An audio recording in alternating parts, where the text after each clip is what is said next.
Judge Elaine Washington's cheek burns from Officer Brady's slap. Blood trickles from her lip as courthouse security cameras capture everything. She slowly rises, wipes the blood, and whispers into her phone, "Execute protocol sunlight." Across town, dozens of computers simultaneously begin downloading encrypted files from police servers.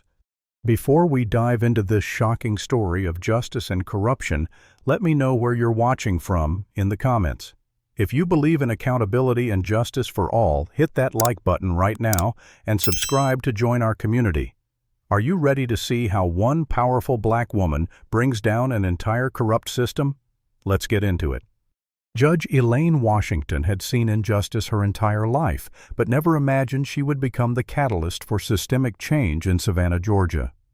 At 62 years old, with her salt and pepper hair always neatly styled and her posture ramrod straight from years on the bench, she commanded respect in her courtroom.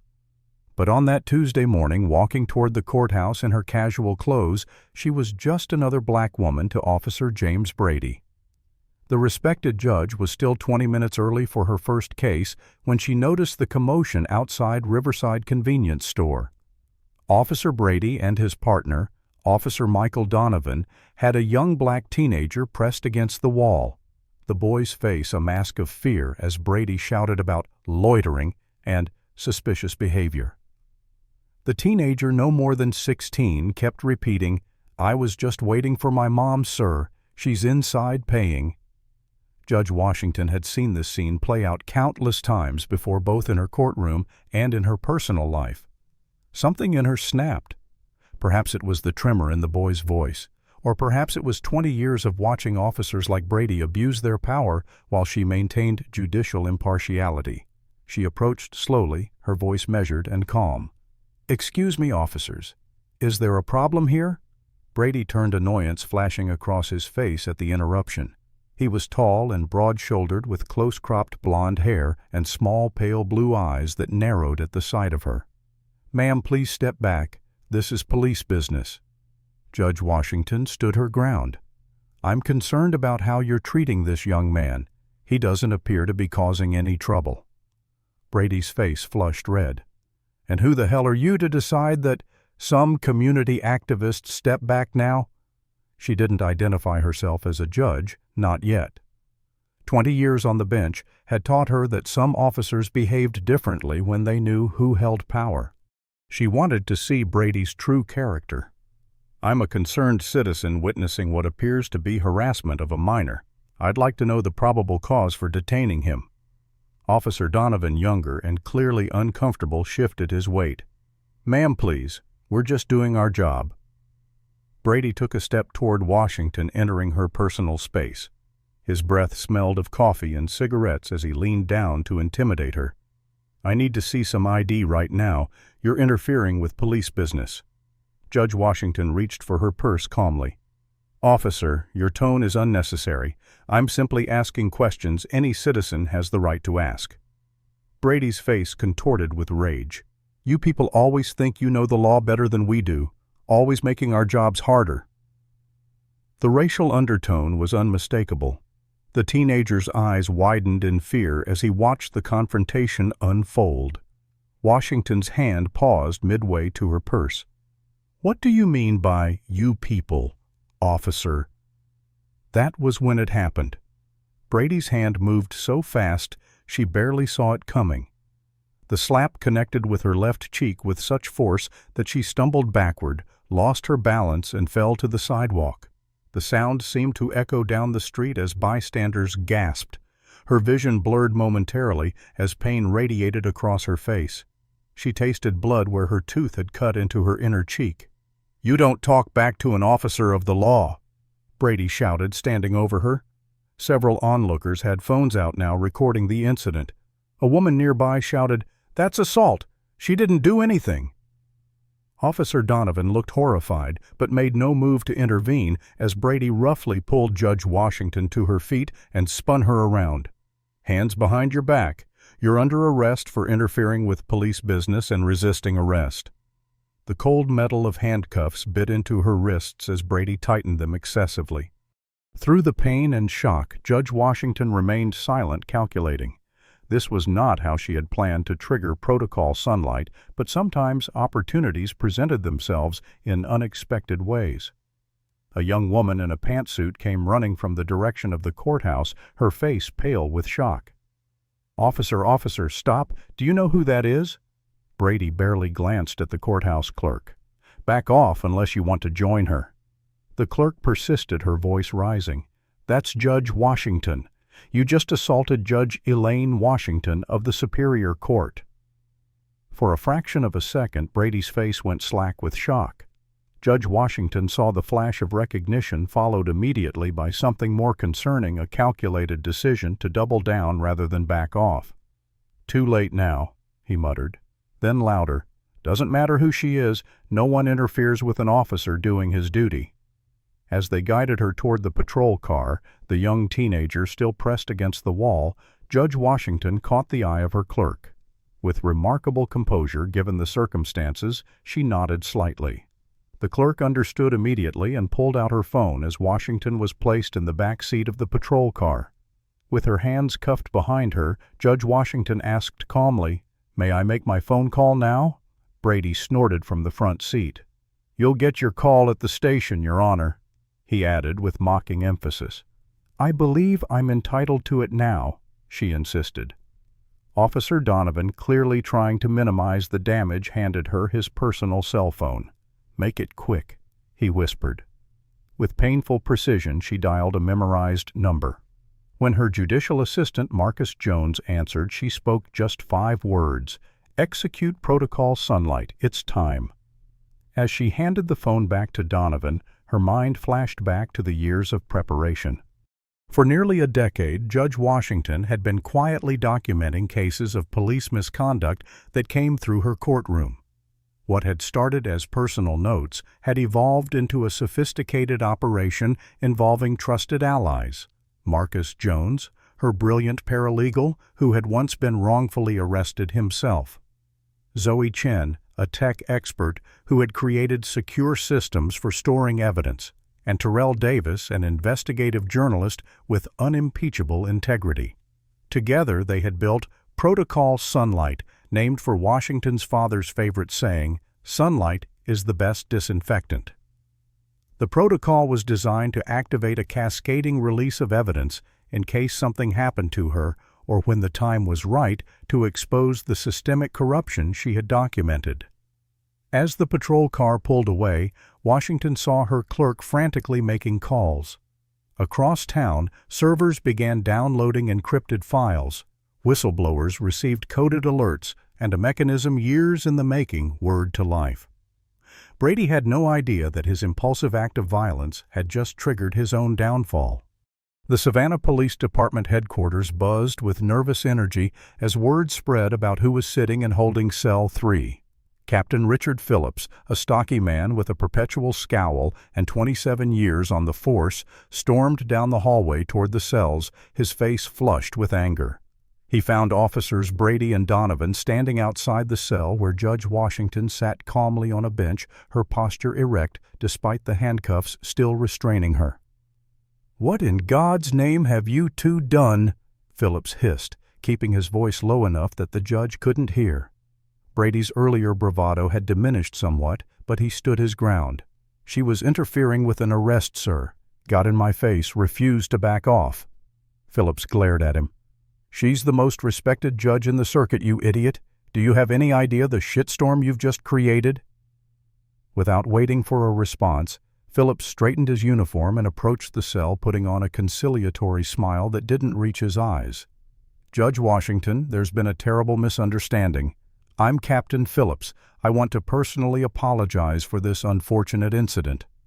Judge Washington looked at him with calm assessment. The left side of her face was beginning to swell, a dark bruise forming beneath her eye. "Is that what you call police brutality now, Captain? A misunderstanding?" Phillips cleared his throat. "I assure you this isn't how our officers are trained to behave. If you'll allow me, I'll have those cuffs removed immediately, and we can forget this unfortunate incident ever happened." Washington's expression didn't change. "I want to be formally booked and processed, Captain. I want everything done by the book. I want Officer Brady's badge number and a copy of his report. I want to make my official statement about what occurred, and I want it all entered into the record." Phillips blinked, caught off guard. This wasn't how these situations usually went. Typically, a hasty apology and the promise of an internal investigation that would go nowhere was enough to smooth things over. "Judge Washington, surely we can handle this more discreetly. There's no need to create paperwork that might embarrass everyone involved." "Embarrassment is the least of Officer Brady's concerns," she replied evenly. "I want everything documented, Captain. Everything." Phillips excused himself, retreating to his office, where he immediately called Police Commissioner William Stone. Stone was a political animal with aspirations for the mayor's office next election cycle. He kept his uniform pressed and his public statements bland and reassuring, all while maintaining the system that protected officers like Brady. "We have a situation," Phillips said without preamble when Stone answered. "Brady slapped Judge Washington outside the courthouse. It's on video." The silence on the other end stretched for several seconds. "Tell me you're joking." Stone finally said, his voice dangerously quiet. "She's in holding right now, wants to be booked formally, refusing any kind of informal resolution." More silence then. "I'm calling the mayor and the DA. Keep her comfortable but stall. Don't process anything until I get there. And get Brady out of the building before I arrive."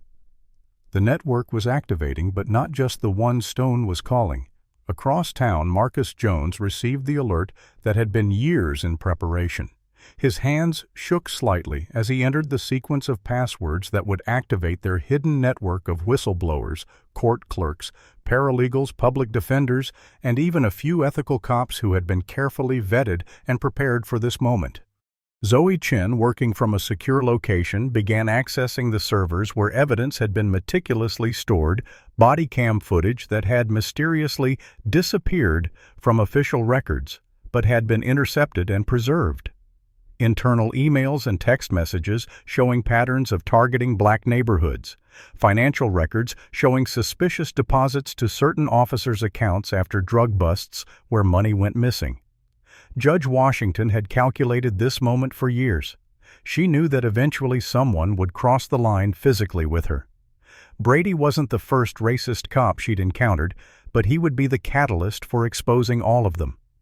Her strategy had always been to make herself the victim they couldn't ignore or discredit. As the daughter of civil rights activists, she had witnessed police brutality firsthand as a child in the 60s. Her father had marched with Dr. King and had been beaten by officers while peaceful protesting. Her mother had been a community organizer who taught her that change required both courage and strategy. When Elaine Washington became a judge 20 years ago, she took an oath to uphold the law. What she discovered from the bench was how selectively that law was applied. She began noticing patterns. Black defendants receiving harsher sentences for identical crimes, evidence mishandled in cases involving police misconduct. Charges mysteriously reduced when the accused had connections to powerful figures in Savannah. Rather than becoming cynical or resigned, she began documenting everything. The operation grew slowly, carefully. Terrell Davis, an investigative journalist with the Savannah Morning News, had approached her after noticing the same patterns in cases he covered. Together with Marcus and Zoe, they built a secure system for collecting and verifying evidence of corruption. Now that system was fully activated. Terrell's phone buzzed with an encrypted message.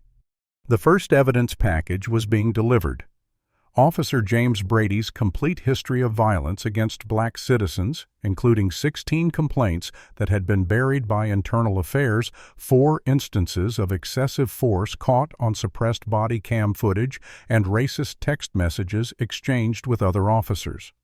Meanwhile, at the courthouse, Assistant District Attorney Samantha Reynolds received a similar alert.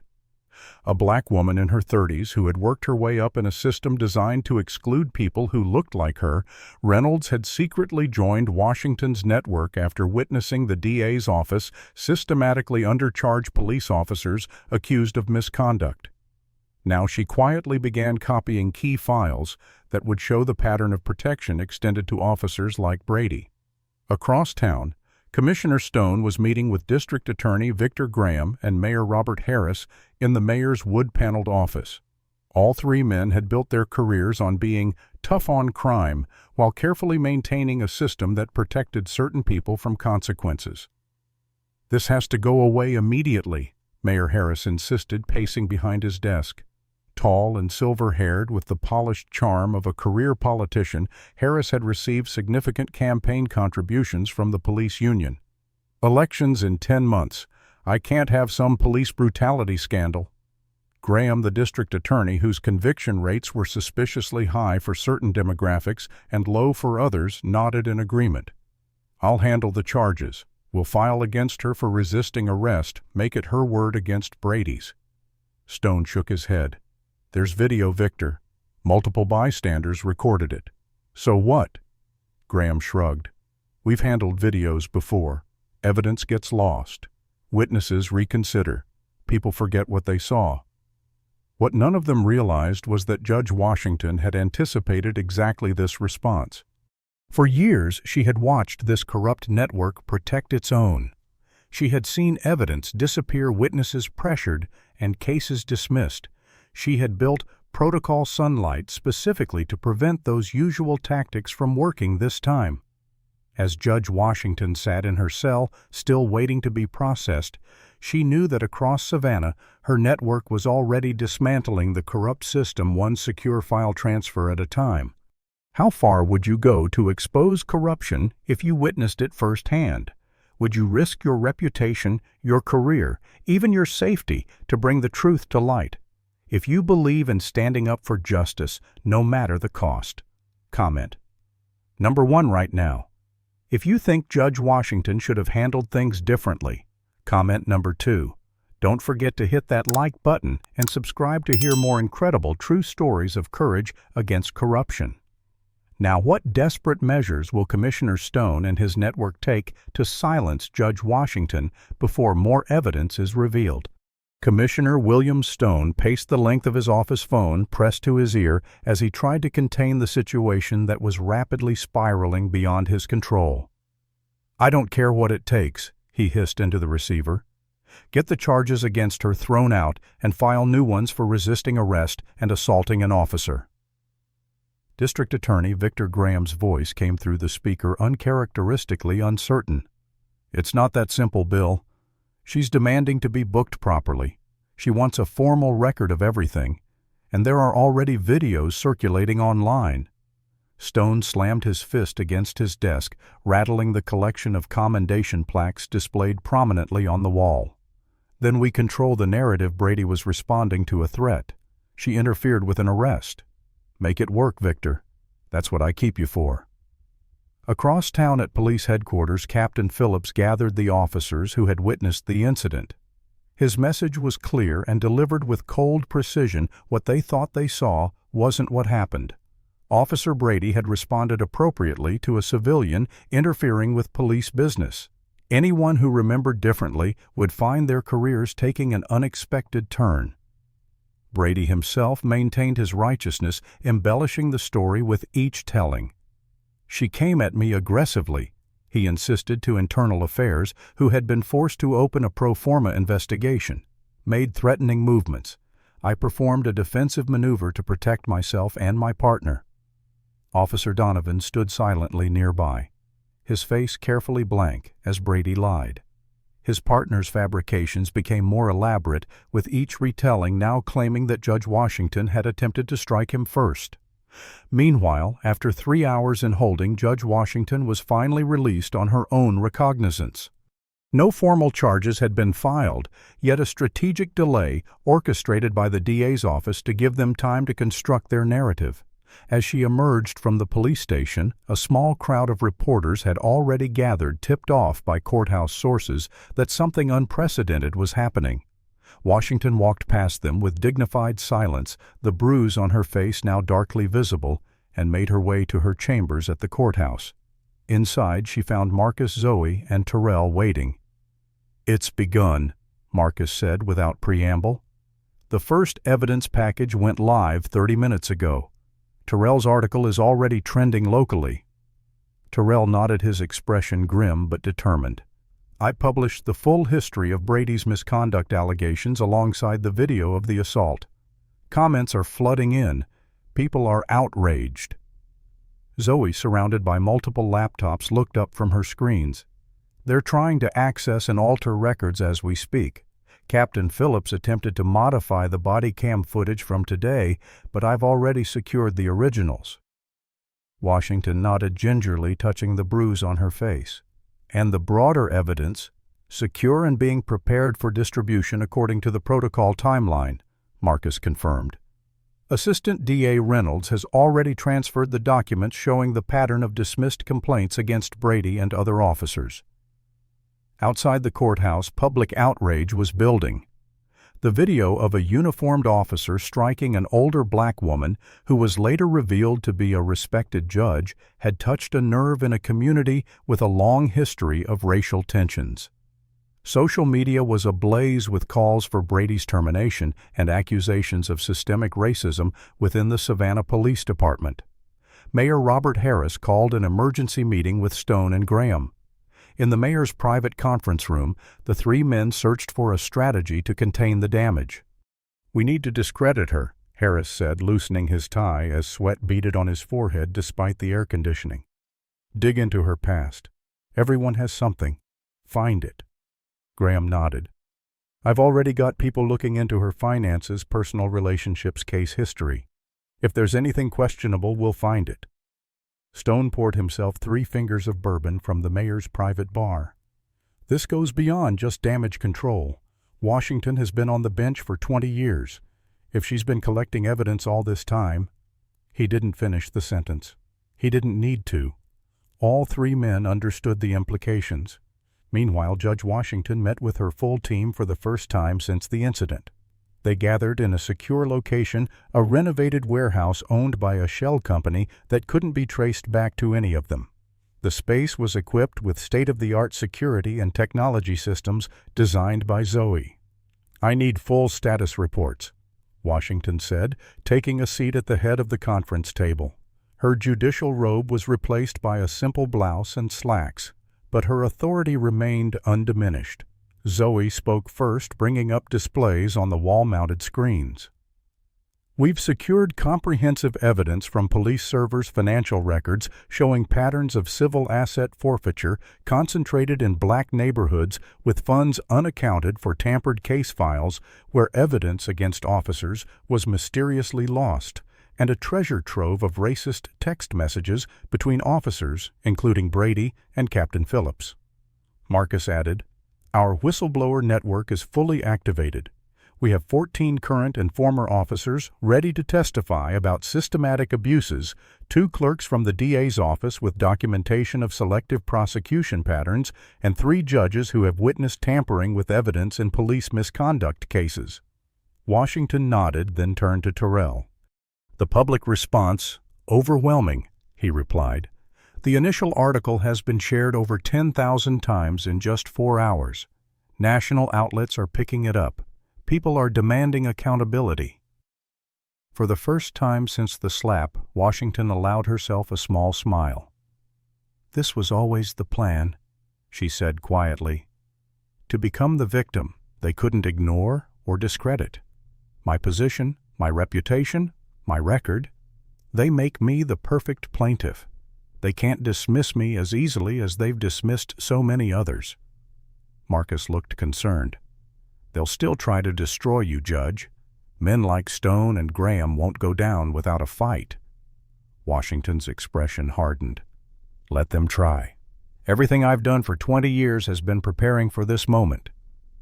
What she didn't know was that at that very moment, Commissioner Stone had dispatched officers to execute a search warrant at her home. Judge Melissa Torres, known for signing warrants without asking questions, had provided the authorization based on a fabricated confidential informant claim. The officers, led by Sergeant Kevin Walsh, one of Stone's most loyal subordinates, were under orders to find or create evidence of corruption. As they tore through Washington's meticulous home, Walsh pulled a small package from his jacket pocket. Inside were financial records and photographs carefully fabricated to suggest Judge Washington had been accepting bribes. He placed them in her home office, making sure to partially conceal them in a drawer as if they had been hidden. "Make sure these are discovered and documented properly," he instructed the other officers. "The judge has been keeping secrets." What Walsh didn't know was that Washington, anticipating exactly this type of frame-up attempt, had installed hidden security cameras throughout her home years ago. Every move the officers made was being recorded and transmitted to Zoe's secure servers, creating yet another piece of evidence in the case against the corrupt system. The next morning, Savannah awakened to bold headlines in the morning newspaper and urgent breaking news alerts on local television: "Respected judge under investigation for corruption." District Attorney Victor Graham stood at a podium before a forest of microphones, his expression grave as he announced a troubling development in the case involving Judge Elaine Washington. During the execution of a lawful search warrant at Judge Washington's residence, officers discovered evidence suggesting a pattern of accepting bribes in exchange for favorable rulings. Graham declared, his voice carrying just the right note of reluctant duty. "While the investigation is ongoing, I want to assure the citizens of Savannah that no one is above the law, regardless of their position." The press conference had been hastily arranged to get ahead of the story Terrell Davis had published the previous evening. Graham took no questions, striding away from the podium as reporters shouted after him. Across town in their secure headquarters, Washington's team watched the press conference with expressions ranging from disgust to grim satisfaction. "Right on schedule," Washington remarked, sipping her tea with remarkable composure for someone whose reputation was being publicly shredded. "They're playing directly into our hands." Zoe turned from her array of monitors with a smile. "The surveillance footage from your home is crystal clear, Judge. We have multiple angles of them planting the evidence, including close-ups of Sergeant Walsh removing the package from his jacket." Marcus was already on the phone with their network of supporters coordinating the response. Within an hour, Terrell published his second explosive exposé, this one featuring still images from the surveillance footage showing officers planting evidence in Judge Washington's home. The article methodically dismantled Graham's accusations, presenting irrefutable proof of the frame-up attempt. The public reaction was immediate and intense. What had been simmering outrage transformed into open protest. By noon, hundreds of people had gathered outside police headquarters, carrying signs demanding accountability and chanting for Commissioner Stone's resignation. The narrative was shifting rapidly, with national news outlets now picking up the story of corruption and cover-up in Savannah. Federal Judge Thomas Mitchell, a 70-year-old white man who had been Washington's mentor when she first joined the bench, called an emergency meeting with the federal prosecutor's office. "This has gone beyond local misconduct," he told United States Attorney Richard Berman. "We're looking at potential civil rights violations, obstruction of justice, and conspiracy." Judge Mitchell used his authority to assign Special Prosecutor Gabriela Ortiz to investigate the incident and the broader allegations of corruption. Ortiz, known for her meticulous work and uncompromising integrity, immediately began issuing subpoenas for records and witness testimony. The pressure was building on multiple fronts, and cracks were beginning to show in the once solid wall of silence. Officer Michael Donovan, who had stood by while his partner assaulted Judge Washington, found himself increasingly isolated within the department. As Brady's partner, he was viewed with suspicion by colleagues who feared he might become a liability. Captain Phillips had made it clear that Donovan was expected to corroborate Brady's false account of events, but with each passing hour, as more evidence emerged contradicting that account, Donovan's anxiety grew. Late that evening, he sat in his car, outside his modest suburban home, staring at his phone. His wife Claire was inside 7 months pregnant with their first child. His future, once so certain, now hung in the balance. After 20 minutes of internal struggle, he made the call to a number that had been anonymously texted to him earlier that day. "This is Officer Donovan," he said quietly. "I want to talk about what really happened with Judge Washington." The voice on the other end belonged to Marcus Jones. "We can protect you, Officer Donovan, but only if you tell the complete truth." Across town, Captain Phillips was reviewing security footage from the precinct when he noticed Donovan taking a call in his car, his expression serious and conflicted. Phillips immediately called Commissioner Stone. "We might have a problem with Donovan. He's looking shaky." Stone's response was immediate and cold. "Remind him what he has to lose: his pregnant wife, his pension, his freedom if he's implicated in other incidents. Make it crystal clear." The next morning, Donovan found Captain Phillips waiting at his desk. "Take a ride with me," Phillips said, not a request but an order. In the car, Phillips drove to a quiet park overlooking the Savannah River. "Your wife's due soon. Isn't she, Claire Wright? Works at Savannah General." The implied threat hung in the air between them. "It would be a shame if anything complicated her career, or if you weren't around for your child's birth because you were facing charges for incidents in your past." Donovan stared straight ahead, his jaw tight. "I haven't done anything wrong, Captain."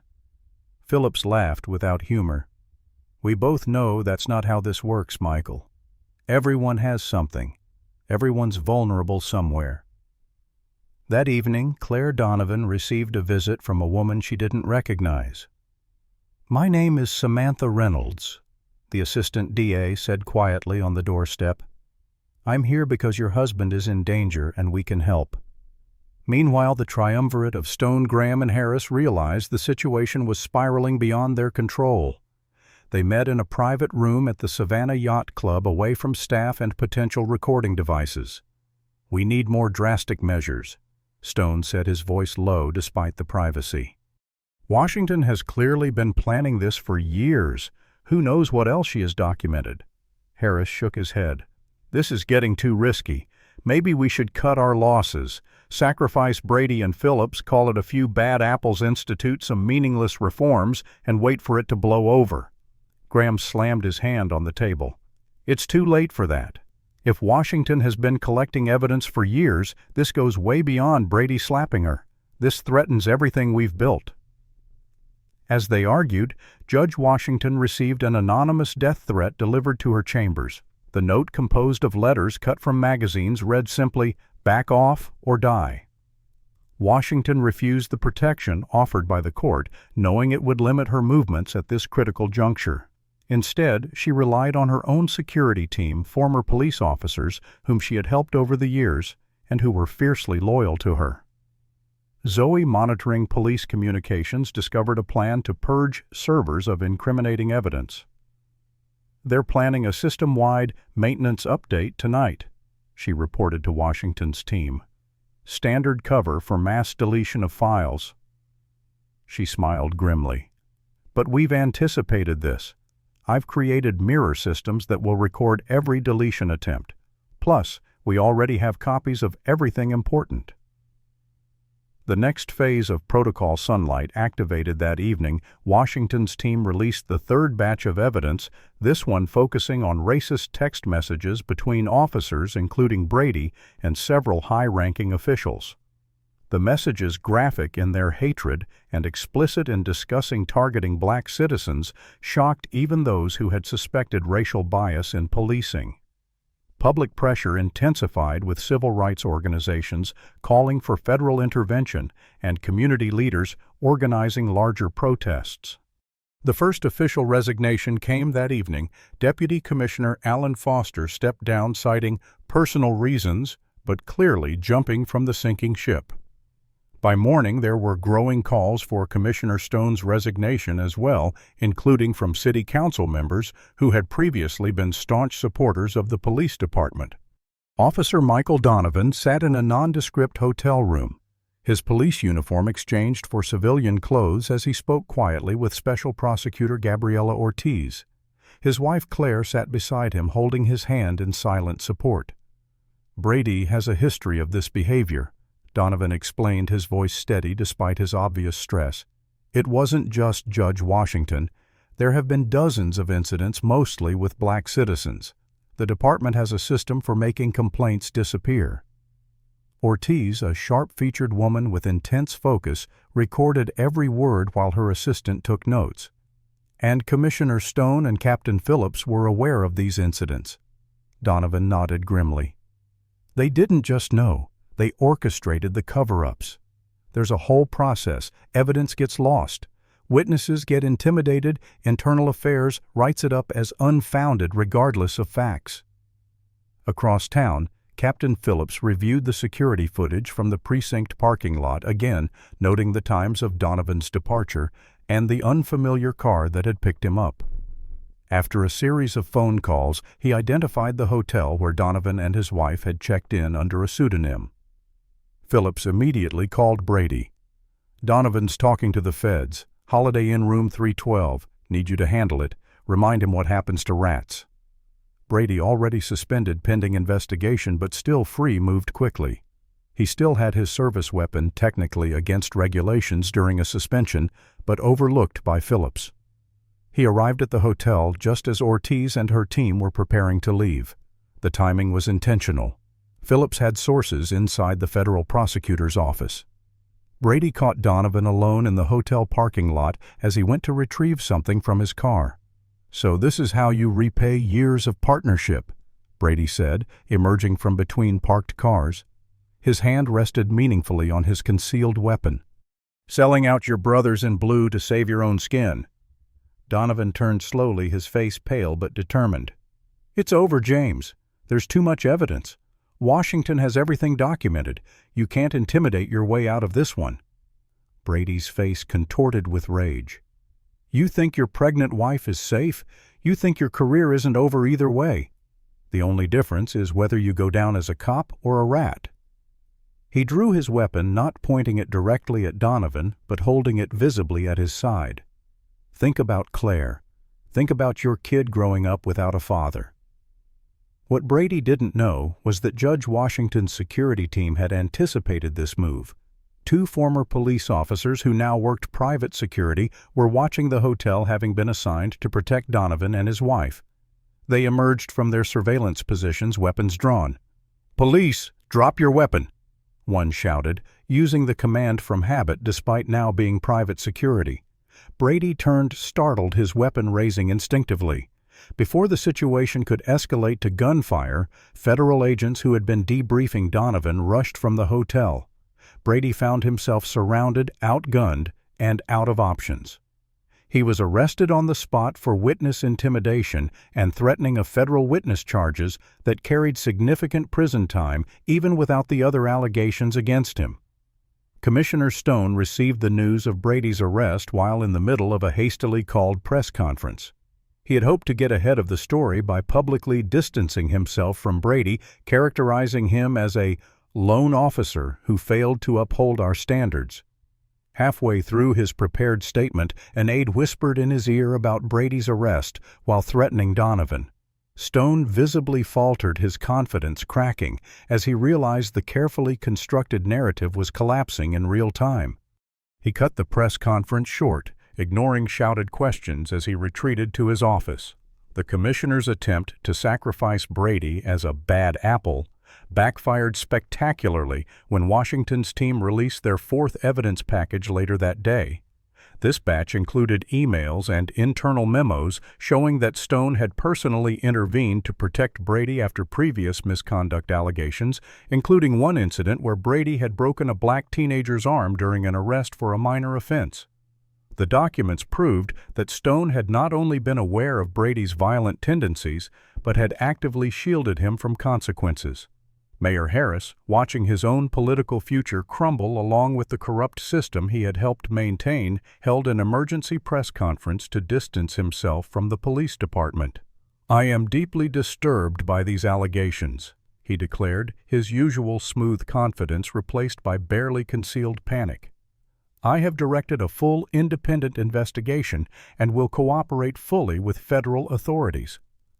The protesters who had gathered outside City Hall weren't buying it. Their numbers had swelled to thousands, their chants growing louder. No justice, no peace, no racist police. State Attorney General Danielle Liu announced that her office would be conducting its own investigation separate from the federal probe, focusing on potential state law violations and civil rights abuses. The walls were closing in from all sides. District Attorney Victor Graham, seeing former allies scrambling to save themselves, made a desperate move. He requested a private meeting with Judge Washington, arriving at her chambers with an offer. "I can provide testimony against Stone and Harris." He proposed, his voice low and urgent. "I can give you documents proving their knowledge and involvement. In exchange, I want immunity." Washington regarded him coolly, the bruise on her face now yellowing but still visible. "There will be no private deals, Victor, no backroom arrangements. Everything happens in the light this time." Graham's face flushed with anger and fear. "You don't understand. Stone is desperate. Harris is talking about leaving the country. They're discussing more permanent solutions to the Washington problem." Her expression didn't change. "Are you here to threaten me or to warn me?" "Both," he admitted. "I want to survive this, but I also know how these men operate when cornered."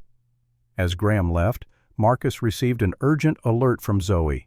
Mass deletion of evidence has begun on police servers. Activating backup protocols now. The technical team Stone had brought in was attempting to purge all electronic records that might contain incriminating information. But Zoe had anticipated this years ago, creating shadow systems that captured and preserved everything. While the deletion was underway, Marcus coordinated with their network of whistleblowers. The dam was breaking, with more people coming forward by the hour, officers tired of the corruption administrative staff who had witnessed tampering with evidence, victims of police brutality who had been silenced through intimidation. Captain Phillips, growing increasingly desperate as his world collapsed around him, gathered the officers still loyal to the old system. In the basement firing range of police headquarters, away from potential recording devices, he outlined a last-ditch effort to contain the situation. "We need to secure or destroy any remaining physical evidence," he instructed. "Case files, original complaint forms, anything that can't be accessed electronically. And we need to make sure witnesses understand the consequences of talking." What Phillips didn't know was that one of the officers in that room was secretly recording the conversation, having decided that saving himself was more important than loyalty to a failing system. The recording was in Judge Mitchell's hands within hours. The federal judge immediately convened an emergency hearing, issuing an extraordinary order freezing all police department records and placing them under federal protection. U.S. Marshals arrived at police headquarters, with the court order effectively taking control of the records room and all evidence storage facilities. That evening, as the scale of their exposure became clear, Commissioner Stone, District Attorney Graham, and Mayor Harris met one final time. The conversation quickly turned from damage control to desperate measures. "Washington needs to be stopped," Stone said bluntly. "Permanently." Harris looked alarmed. "You can't be serious. That would just confirm everything she's alleging." "We're looking at years in federal prison," Stone countered. "Careers over, lives ruined. What exactly do we have to lose at this point?" Graham, the pragmatist, shook his head. "There are too many eyes on her now. Too much attention. We need a different approach." What they didn't realize was that every word of their conversation was being recorded. Months earlier, anticipating just such a meeting, Washington's team had placed a sophisticated listening device in that very room, one of the mayor's favorite locations for sensitive discussions. By morning, they would have yet another piece of damning evidence, a recording of 3 powerful men discussing the possibility of assassinating a federal judge. Would you stand up against corruption, even if it meant risking everything? Comment number 1. If you admire Judge Washington's courage in this fight for justice. Comment number 2. If you think the risks she's taking are too dangerous. Don't forget to like this video and subscribe if you want to see more stories about ordinary people taking extraordinary stands against injustice. Now, how will Judge Washington respond when her enemies take their most desperate and deadly action yet? 3 days after Brady's arrest, Judge Elaine Washington stood at a podium in Johnson Square addressing a crowd of over 2,000 people who had gathered for a community rally on police accountability. The bruise on her face, now fading to yellow and green, had become a symbol of resistance against systemic abuse of power. For too long we have allowed a system to exist where some are protected by the law while others are merely subject to it. She declared, her voice carrying across the hushed crowd. For too long we have accepted the excuse that injustice is just a few bad apples, rather than acknowledging the orchard itself is poisoned. In the crowd, a man in a baseball cap and sunglasses slowly worked his way closer to the front, his right hand concealed in the pocket of his jacket. Darius Johnson, a former military sniper with 3 tours in Afghanistan and a dishonorable discharge for excessive violence, had been contracted through an elaborate chain of intermediaries. He didn't know who had ultimately hired him, and he didn't care. The $50,000 in his offshore account was all the motivation he needed. He had studied Washington's movements for the past 24 hours, looking for the perfect opportunity. The rally, announced only that morning, had presented an ideal scenario: outdoors, large crowd, minimal security screening. Washington continued her address, unaware of the threat moving toward her. Today we begin the process of rebuilding a justice system worthy of its name. Today we commit to transparency and accountability at every level. Johnson was 30 yards away now, 2015, his finger wrapped around the trigger of the compact semi-automatic pistol in his pocket. Just as he reached the optimum distance and began to withdraw the weapon, he felt a sharp pain in his side. Turning in surprise, he found himself looking into the eyes of Darnell Jackson, a former Navy SEAL who now worked on Washington's security team. "I wouldn't," Jackson said quietly, the blade of a tactical knife pressed against Johnson's ribs. "Drop it, now." Johnson hesitated, calculating his odds. Before he could decide, 2 more security team members converged on him from different directions. His opportunity lost, Johnson released the gun which Jackson secured without creating a scene that would panic the crowd. As they discreetly removed Johnson from the rally, Washington continued her speech, unaware of how close she had come to death. The would-be assassin was taken to a secure location where FBI agents already involved in the broader corruption investigation took him into custody. Despite intense questioning, Johnson refused to reveal who had hired him, claiming he had dealt only with anonymous intermediaries. The payment had been routed through multiple offshore accounts, making it difficult to trace back to its source. Nevertheless, the assassination attempt dramatically escalated the federal response. The FBI took over the primary investigation, with Assistant Director Malcolm Turner personally flying in from Washington, D.C. to oversee operations. "This is no longer just about corruption," Turner told his team during their first briefing. "This is about the attempted assassination of a federal judge. Every resource we have goes into this investigation." Judge Washington was moved to a secure location, a decision she fought but ultimately accepted after the security team explained the seriousness of the threat. From this temporary headquarters, she continued coordinating with her team. Zoe, working around the clock, managed to trace the payment to Johnson through a labyrinthine path of digital transactions. "The money came through 6 different shells," she explained, displaying the complex flowchart on her screens. "But I found a connection to a campaign contributor for D.A. Graham, guy named Lawrence Wilson, real estate developer who's gotten suspiciously favorable treatment in zoning decisions for years." The public outrage, already intense, reached a boiling point when news of the assassination attempt broke. Protests expanded across Savannah, with solidarity demonstrations beginning in Atlanta, Charleston, and other cities across the South. Governor Jennifer Carter called in state police to maintain order as local law enforcement's authority and credibility crumbled. With the situation deteriorating rapidly, the governor also announced the formation of a special task force to investigate systemic issues within Savannah's criminal justice system.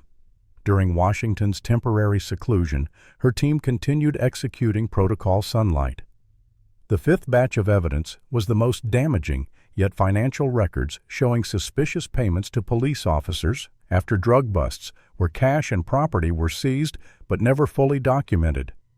Internal communications showing targeted enforcement in black neighborhoods to meet unofficial quotas, and documentation of cases where evidence against white defendants was handled differently than identical evidence against black defendants. Captain Phillips, growing increasingly desperate as the evidence mounted against him, attempted one last cover-up. Late at night, he entered the department's server room with his emergency access credentials, intending to manually delete sensitive files that might have survived the earlier purge attempt.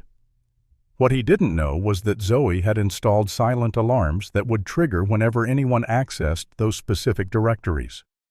Within minutes of Phillips beginning his deletion efforts, federal agents who had been stationed nearby were alerted. They caught him in the act, arresting him for obstruction of justice and tampering with evidence. Commissioner Stone, seeing the walls closing in, attempted to flee the state. He had a private plane fueled and waiting at a small airfield outside Savannah with plans to fly to the Cayman Islands where he had hidden assets. FBI agents tipped off by one of Washington's sources within the department intercepted him at the airport with his hastily packed bags and nearly $100,000 in cash. With both Phillips and Stone in federal custody, Officer Brady recognized that his former protectors could no longer shield him. Facing multiple serious charges and the prospect of decades in prison, he made the pragmatic choice he offered to testify against his superiors in exchange for consideration during sentencing. Stone and Phillips directed everything, he told federal prosecutors in his initial proffer session. They told us which neighborhoods to target, which evidence to emphasize or ignore, which witnesses to pressure. It all came from the top. Mayor Harris, watching his allies fall one by one, called an emergency press conference. Standing alone at the podium, sweat visibly beading on his forehead despite the air conditioning, he declared his shock and disappointment at the betrayal of public trust by certain individuals within our police department and prosecutor's office. He called for calm, promised full cooperation with investigators, and insisted he had no knowledge of any wrongdoing. The performance might have been more convincing if Washington's team hadn't chosen that exact moment to release their most devastating evidence yet.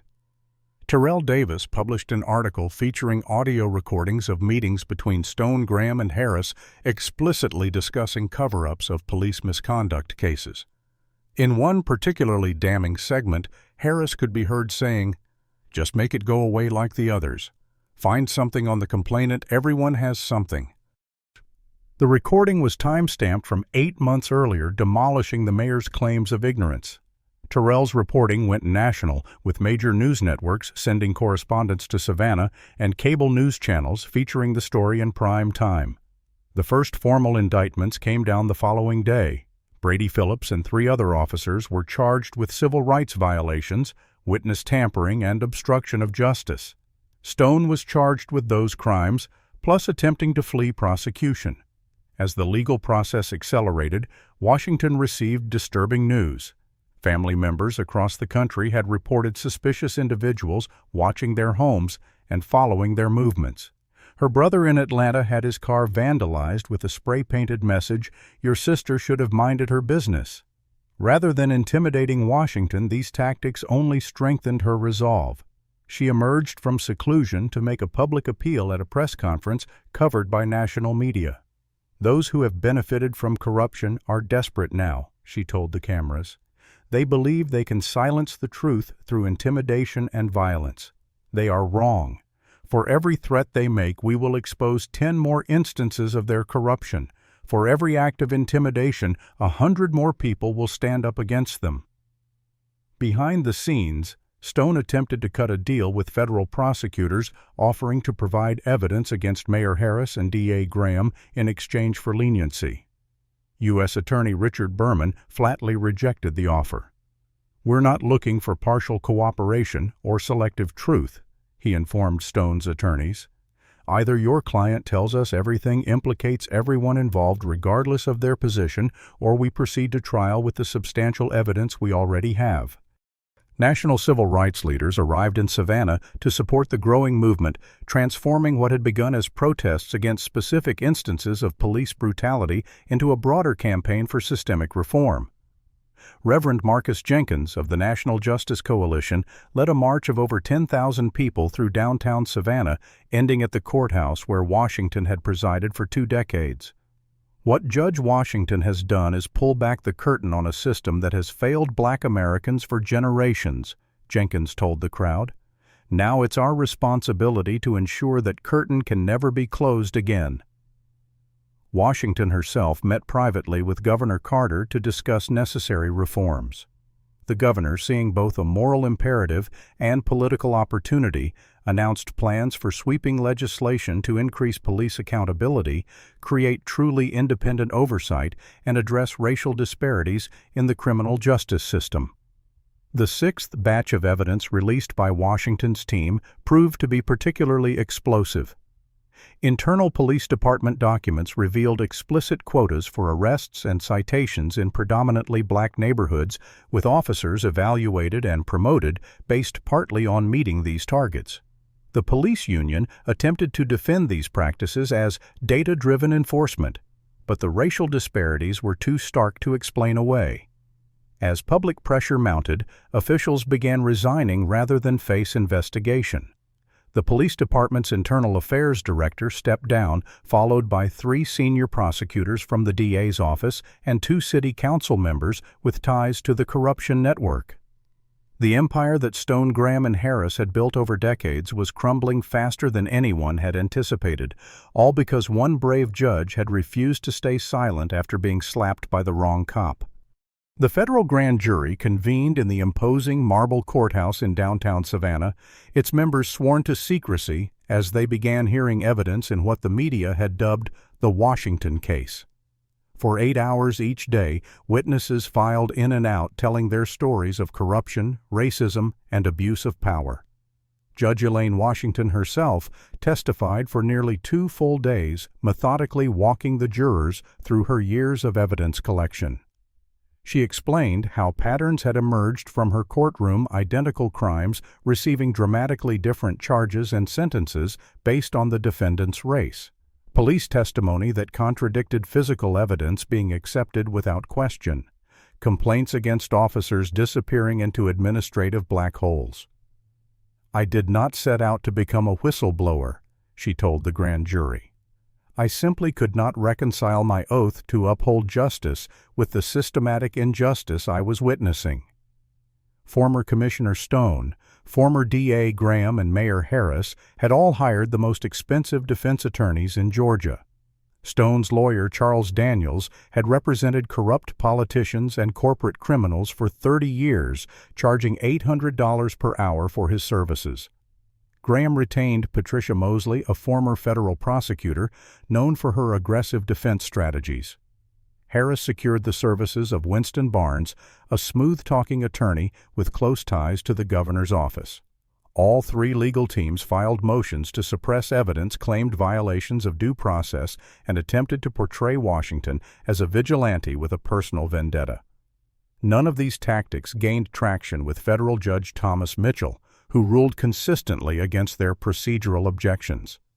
Officer Michael Donovan provided crucial testimony about departmental practices, describing in detail how officers were trained to write reports that justified their actions, regardless of what actually occurred. "We had templates," he explained to the grand jury, "stock phrases to use for different scenarios, furtive movements, refused to comply, appeared to reach for waistband. These phrases were understood to justify escalation regardless of what actually happened." Additional whistleblowers came forward as the investigation progressed. Officer Jamal Williams, who had served in the department for 15 years, testified about the explicit targeting of Black neighborhoods. "We called it harvesting season," he said, visible shame on his face. "End-of-the-month quotas needed to be met. We'd flood certain neighborhoods. Broken taillight rolling stop anything to initiate contact. The goal wasn't public safety. It was numbers." Financial analyst Rebecca Torres presented her findings on civil asset forfeiture, the practice of seizing money and property from suspects even without convictions. Her analysis showed that over 80% of such seizures in Savannah came from Black and Latino residents, despite these groups making up less than 40% of the population. More disturbing, she traced discrepancies between reported seizures and actual deposits into department accounts, with hundreds of thousands of dollars unaccounted for.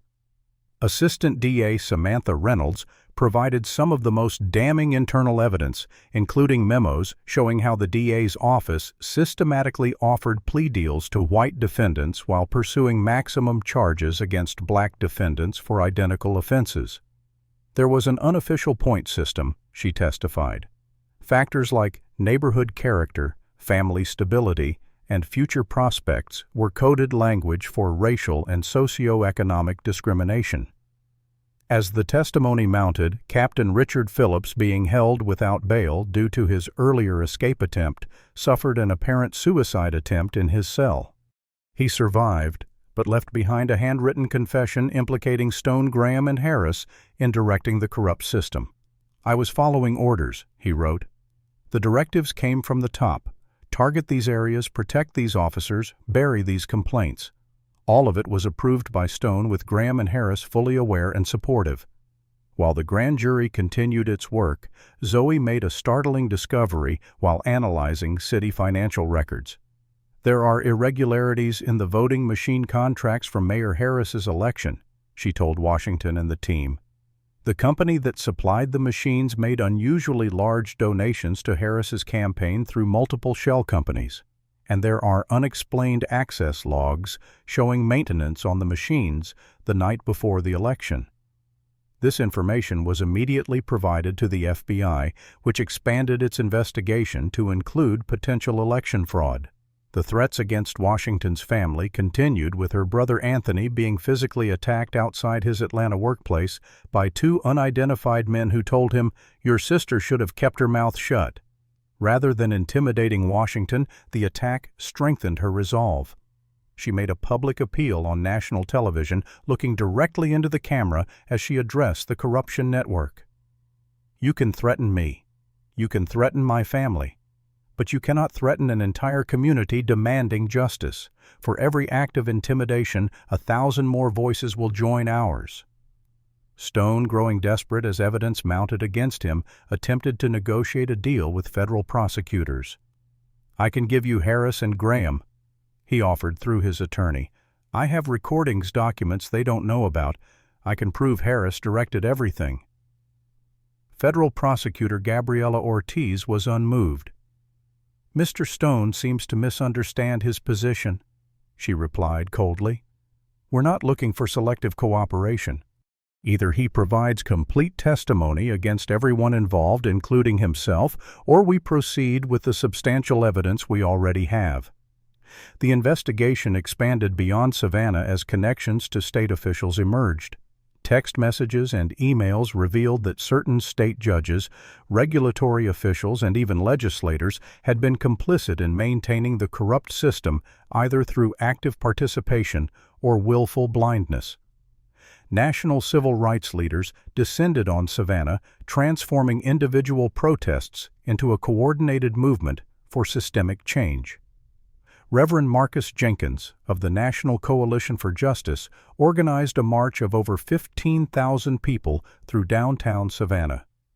"What began with a slap has revealed the deeper wounds in our justice system," he told the assembled crowd. "Judge Washington's courage has created an opportunity for true healing and reform."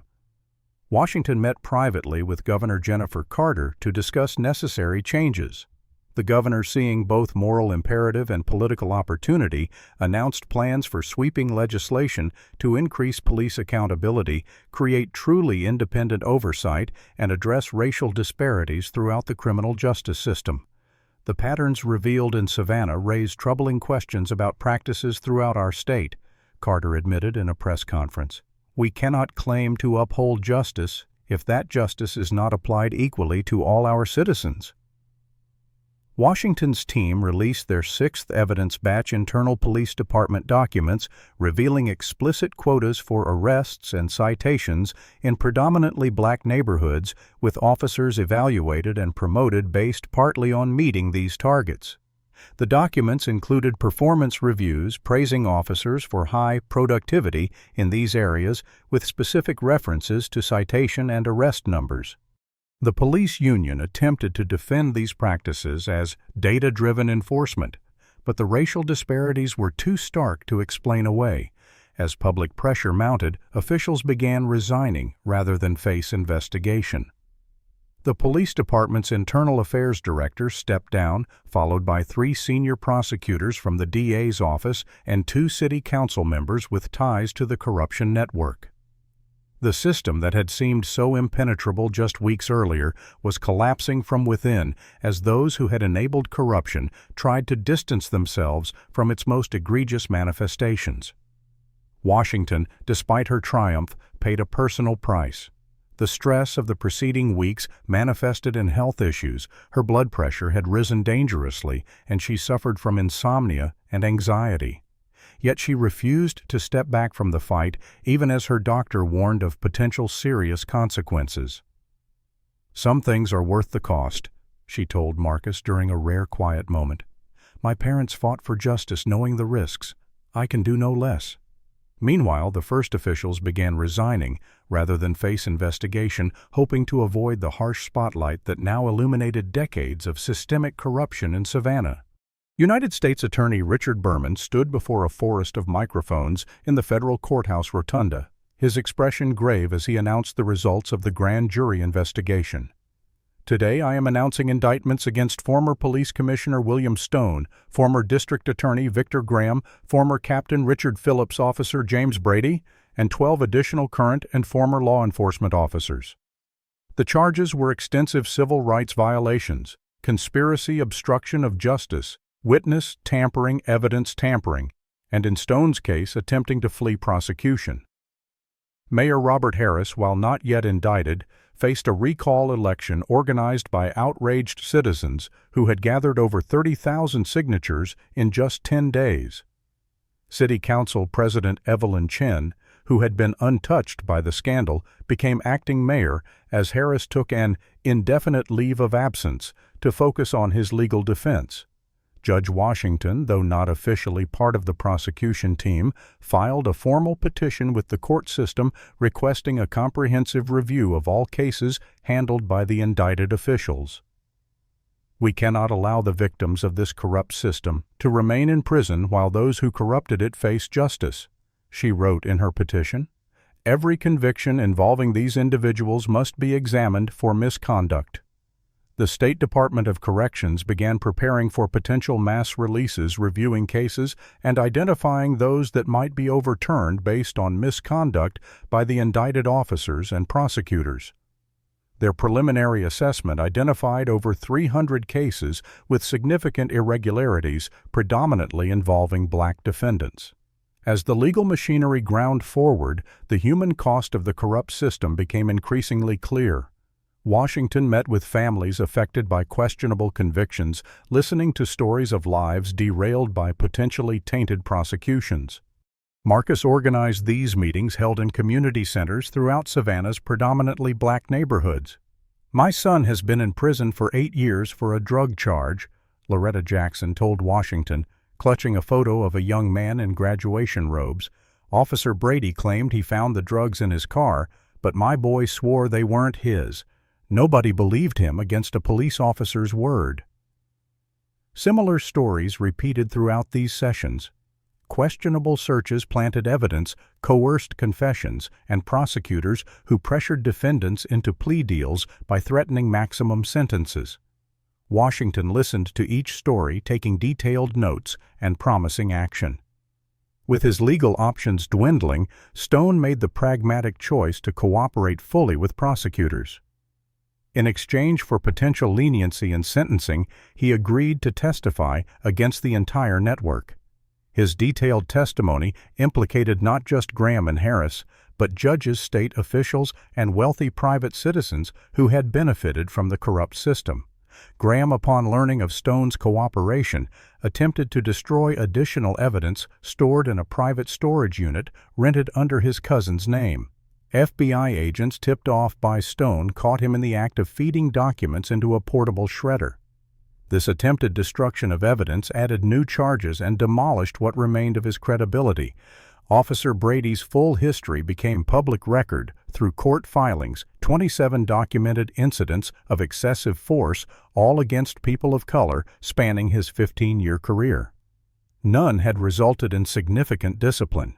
The pattern was so stark that the Department of Justice announced a pattern and practice investigation into the entire Savannah Police Department, signaling potential federal oversight of departmental reforms. With local law enforcement leadership decimated by indictments and resignations, Governor Carter directed the state police to temporarily assume control of the Savannah Police Department. Colonel Marcus Johnson, a 30-year veteran with a reputation for integrity, was appointed interim commissioner with a mandate to implement immediate reforms while a permanent replacement was sought. Washington's security team, continuously monitoring threats, thwarted a second assassination attempt when they identified a suspicious vehicle repeatedly passing her secure residence. Inside were two armed men with ties to a white supremacist group. Their subsequent arrest and the discovery of detailed plans to attack Washington led to federal terrorism charges. The protests that had begun in response to Washington's assault transformed into an organized political movement. Community leaders who had emerged during the crisis announced candidacies for local offices, including city council, sheriff, and judgeships. Voter registration drives in neighborhoods historically underrepresented in local politics signed up thousands of new voters. Zoe and Marcus, recognizing the need for permanent oversight beyond the current crisis, established the Savannah Justice Project, a nonprofit organization dedicated to monitoring police conduct, court proceedings, and local government. With funding from national civil rights organizations and staffed partly by whistleblowers who could no longer work in law enforcement, the project created systems for ongoing surveillance of the institutions that had failed the community. Terrell Davis received the prestigious Reynolds Journalism Award for his coverage of the scandal, with the citation praising his courageous commitment to truth in the face of powerful opposition. His series of articles was being developed into a book with film rights already under negotiation. As Washington's methods came to light through court testimony, she faced a judicial ethics investigation for her years of secret evidence gathering. Some legal scholars questioned whether her approach had crossed ethical boundaries, particularly her coordination with journalists and use of confidential court information to build her case against the corrupt system. Federal Judge Thomas Mitchell defended her actions vigorously in both public statements and formal responses to the ethics inquiry. When the traditional mechanisms of oversight and accountability have been corrupted, he wrote, extraordinary measures become not just justified, but necessary. Judge Washington exhausted all conventional remedies before creating her own path to justice. The final evidence batch released by Washington's team revealed corruption extending to state officials, including two judges on the appellate court who had consistently ruled in favor of Savannah officials in misconduct cases, a state representative who had blocked police reform legislation in exchange for campaign contributions, and a regulatory official who had helped cover up environmental violations by Mayor Harris's business associates. Governor Carter, seeing the expanding scandal threatening to engulf state government, moved quickly to distance herself from the implicated officials. She announced comprehensive police reform legislation that would create truly independent oversight, ban quotas for citations and arrests, require body cameras with strict penalties for deactivation, and establish new standards for use of force. The corruption exposed in Savannah demands more than individual prosecutions, Carter declared in a televised address. It requires us to remake the systems that allowed such corruption to flourish. Washington, though exhausted by the ordeal and still recovering from health issues related to stress, began considering her next role in the ongoing fight for justice. National organizations had approached her about leading reform efforts beyond Savannah, and there were whispers about a possible federal judgeship. For now, she remained focused on ensuring that the changes begun by her act of resistance would become permanent transformations rather than temporary responses to a crisis. 6 months after Officer James Brady slapped Judge Elaine Washington on that fateful morning outside the Savannah courthouse, the landscape of justice in the city had been transformed beyond recognition. Former Commissioner William Stone, former District Attorney Victor Graham, former Captain Richard Phillips, and Officer Brady had all been convicted in federal court. Stone received 15 years for his leadership role in the corrupt system, while Graham was sentenced to 12 years for his part in prosecutorial misconduct and attempted evidence destruction. Phillips, whose suicide attempt and subsequent confession had accelerated the investigation, received a reduced sentence of 8 years in exchange for his cooperation. Brady, the officer whose impulsive violence had triggered the collapse of the entire system, was sentenced to 10 years for civil rights violations, assault, and witness intimidation. The recall election against Mayor Robert Harris succeeded by an overwhelming margin, with 86% of voters supporting his removal from office. City Council President Evelyn Chin, who had served as acting mayor during the crisis, won the special election to complete Harris's term, promising transparency and community involvement in all aspects of city governance. The new police commissioner, former civil rights attorney Anthony Reynolds, implemented sweeping reforms. Every officer was required to reapply for their position, with thorough background checks and psychological evaluations. Body cameras became mandatory, with automatic penalties for deactivation during any citizen interaction. Recruitment efforts focused on building a department that reflected the diversity of the community it served. The most profound changes came in the review of cases handled by the corrupt officials.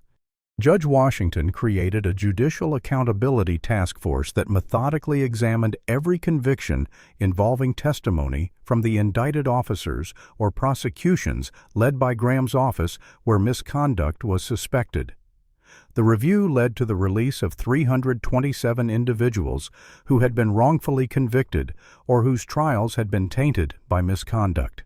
Many had spent years or even decades in prison for crimes they didn't commit or after trials that violated their constitutional rights.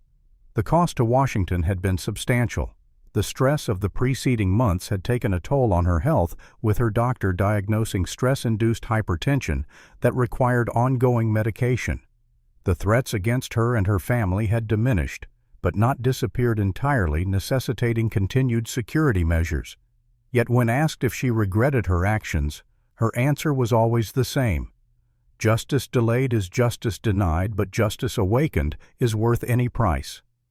Officer Michael Donovan, whose testimony had been crucial to breaking open the case, resigned from the police force. After months of reflection, he established a police reform advocacy organization speaking to departments across the country about the culture of silence that enabled corruption and the moral courage required to break it. "I stood by while my partner assaulted an innocent woman," he told a conference of police leadership in Atlanta. "My silence in that moment made me complicit in every act of misconduct I had witnessed before and would have witnessed after. That silence is what allows corrupt systems to survive." The most lasting institutional change came with the establishment of a community oversight board with real authority.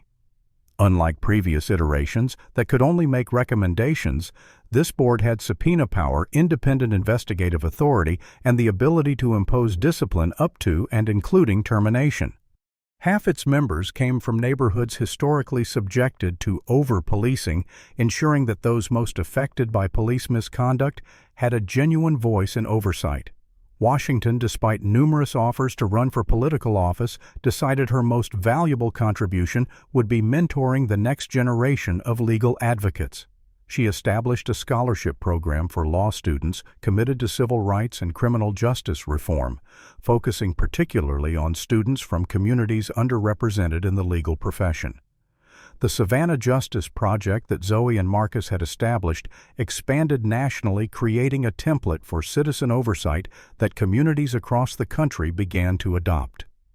Their technological approach to evidence gathering and secure whistleblower protocols, dubbed the Washington Protocols, in honor of their originator, became a model for accountability efforts in dozens of cities. Federal Judge Thomas Mitchell, nearing retirement, recommended Washington for appointment to the federal bench. Her commitment to the highest ideals of justice, even when the institutions meant to deliver that justice have failed, makes her uniquely qualified for this position, he wrote in his recommendation. In a moment of symmetry that was not lost on those who had followed the case, Washington's nomination was announced exactly 1 year after Brady's slap. As the anniversary of the incident approached, Washington requested permission to visit Brady in the federal correctional institution where he was serving his sentence. The meeting, arranged with extensive security precautions, took place in a small interview room. Brady, his once imposing physical presence diminished by prison, showed no remorse when facing the woman whose assault had triggered his downfall. "You think you've won," he told her, his voice tight with suppressed rage. "But the system always wins in the end. People like me are everywhere." Washington studied him thoughtfully before responding. "That's why Protocol Sunlight didn't end with your conviction, Officer Brady. The monitoring systems we've created, the accountability structures, the community oversight, they're permanent now. The old system isn't coming back." She leaned forward slightly. "The slap that was meant to put me in my place ended up putting justice back in its proper place instead." In the months that followed, Washington established a legal clinic specifically focused on helping the families of those wrongfully convicted seek compensation from the state. The young teenager who had been harassed by Brady on that fateful morning, Jamal Thompson, was now enrolled in law school with a full scholarship from Washington's foundation. "She showed me that the law can be a shield for the vulnerable, not just a weapon for the powerful," he told a journalist profiling Washington's legacy. The transformation extended beyond individuals and institutions to the community itself. Neighborhoods that had viewed police with fear and distrust began developing collaborative relationships with the reformed department. Crime rates decreased not through aggressive enforcement, but through genuine community engagement and addressing root causes of criminal behavior. On the 1-year anniversary of the incident, Washington attended the swearing-in ceremony for Judge Layla Johnson, a young black woman she had mentored for years who was taking a seat on the Savannah Superior Court.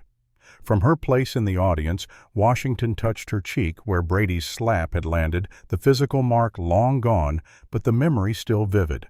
As Johnson completed her oath, she quoted what had become Washington's famous line in her many speeches about justice reform: "Justice isn't just a word, it's what we do when no one thinks we're watching." The audience rose in a standing ovation with Washington the first on her feet, tears in her eyes as she witnessed the continuation of the work that would long outlast her individual contribution. The empire of corruption that had seemed so impenetrable had crumbled, and from its ruins a more just system was being built by those who had once been its victims. What would you do if you witnessed injustice happening right in front of you? Would you have the courage to stand up like Judge Washington did, even at great personal risk? Let me know your thoughts in the comments below. If this story of fighting corruption and seeking justice resonated with you, please hit that like button and subscribe to our channel for more powerful stories of ordinary people doing extraordinary things. And if you know someone who believes in standing up for what's right, share this video with them. Thank you for joining me on this journey through one of the most remarkable stories of justice prevailing against all odds. Remember, sometimes it takes just one person with courage to change an entire system. Judge Washington's story teaches us that one person with courage can dismantle even the most entrenched systems of corruption. True justice requires vigilance, documentation, and strategic action. When institutions fail to police themselves, it falls to individuals of conscience to create accountability. Washington didn't just react to injustice, she anticipated it, prepared for it, and used it as a catalyst for systemic change. Her Protocol Sunlight reminds us that corruption thrives in darkness and withers in transparency. The slap that was meant to silence her instead amplified her voice and the voices of countless others who had suffered under the corrupt system. Her story shows that justice isn't achieved through single victories, but through persistent strategic efforts to transform the systems that enable injustice. Most importantly, Washington demonstrates that being in a position of power comes with the responsibility to use that power to protect those who have none. She reminds us that true courage isn't the absence of fear, but the determination that some things like justice and dignity are worth fighting for despite the personal cost. Have you ever witnessed injustice and had to decide whether to speak up or stay silent? What would you have done in Judge Washington's position? Share your thoughts in the comments below. If you believe in standing up against racism and corruption, please hit that like button and subscribe to our channel for more powerful stories of ordinary people creating extraordinary change. Share this video with someone who needs a reminder that one person with courage and conviction can make a difference. Thank you for joining our community of truth seekers and justice advocates. Remember, in the words of Judge Washington, justice isn't just a word, it's what we do when no one thinks we're watching.